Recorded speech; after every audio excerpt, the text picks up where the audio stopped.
Tadyahaw, hello everyone! Nandito ako ngayon sa Honghaesian Reservoir. Lake siya na malapit dito sa Meitunan, papuntang San Juan Tofen.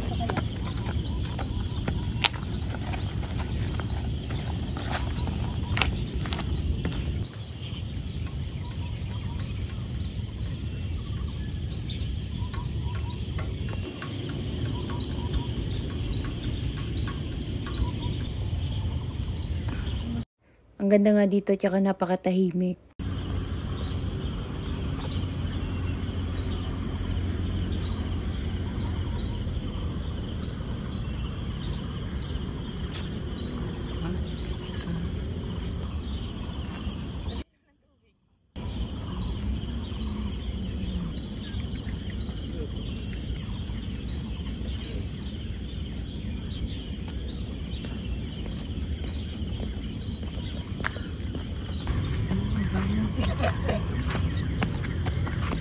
Madaming park na ganito dito sa Taiwan at halos puro senior yung makikita mo at makakasama. Sana ganito rin sa Pinas, no?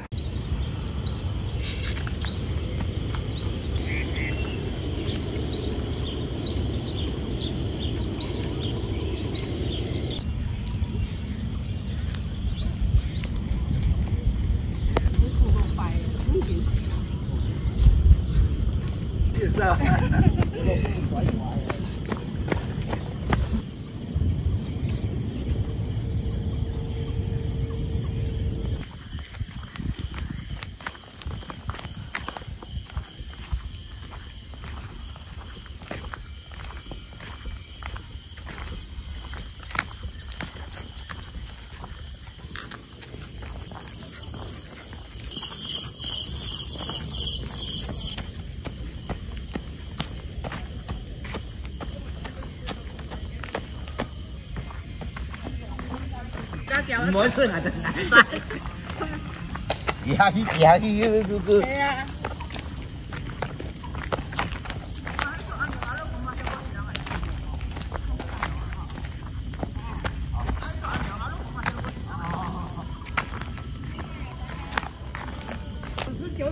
哦，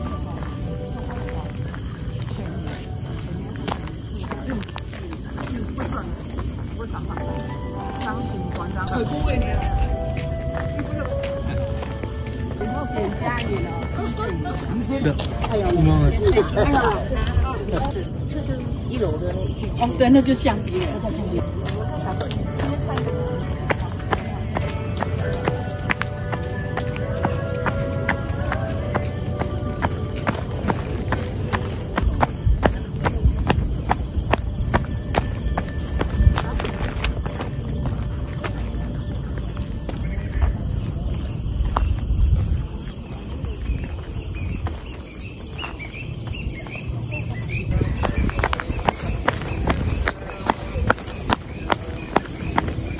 Kahit mag-isa, no, pag ganito yung environment mo, nakaka-refresh. Malayo sa mga toxic na tao, walang mga chismosa, wala kang ibang makikita o maririnig, kundi yung mga ganitong kagandang bagay sa paligid mo. 5 taon na ako dito sa Taiwan at nangihinayang ako dun sa 3 taon ng kontrata ko. Hindi ko nasimulan mag-explore ng ganito kahit mag-isa. Nagkulong lang ako sa kwarto, masyado nagpadala sa stress, sa trauma, sa problema. Tapos may mga ganitong bagay pala na po pwedeng gawin para mag-enjoy.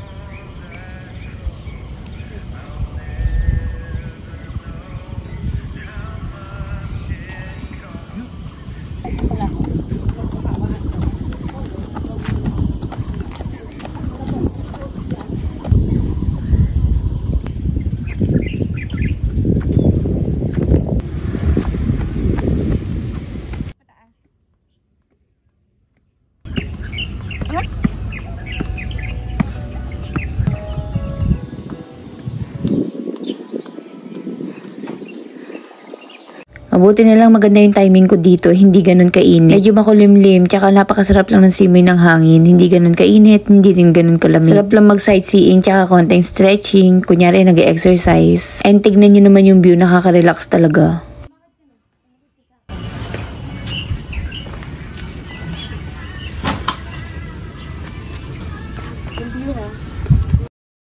Ganito nga lang yung ginagawa ko tuwing day off ko. Sobrang init kasi talaga ng mga nakarang araw. Hindi ako makapamundok, hindi rin muna ako makagala sa malayo. Kaya sa mga kapwa OFW ko dito sa Taiwan, yung may mga pinagdadaanan, yung mga naho-homesick, nalulungkot, try nyong i-explore ang Taiwan sa mga simpleng bagay katulad neto. Hindi nakakatakot mag-isa. As long as masaya ka at kaya mo yung sarili mo, go lang, maraming paraan para maging masaya. Hindi mo kailangan palagi na may kasama. Yung 3 taon ko dito sa Taiwan, wala akong alam kainan. Hindi ako marunong sumakay ng train, tumingin ng mga bus, wala akong alam puntahan. Takot din ako na nagmamaneho. Kahit nga umangkas sa motor, natatakot ako eh. Pero lahat yun pinag-aralan ko. Palagi akong tumitingin sa Google Map, kung paano puntahan yung ganito, ganyan, kung paano sumakay ng train, at kung ano yung mga bus number na po pwede mong sakyan. Marunong naman ako magbike, pero takot talaga ako sa maraming sasakyan. Pero sabi nga nila, hindi mo makikita kung di mo susubukan. Gumigising ako ng madaling araw noon para wala masyadong mga sasakyan. Nagbabike lang ako dito malapit sa area ko. Tapos nung nasanay na ako dun sa lugar, halos araw-araw na talaga ako nagbabike. Napakasarap pala talaga sa pakiramdam pagka nalalagpasan mo yung takot mo. Ngayon kahit mag-isa lang ako, basta kasama ko ang Google Map, malayo na yung mga nararating ko. Sa ganitong bagay, nahanap ko yung sarili ko. Ito nga pala yung pinagkait ko sa sarili ko noon, ang maging malaya.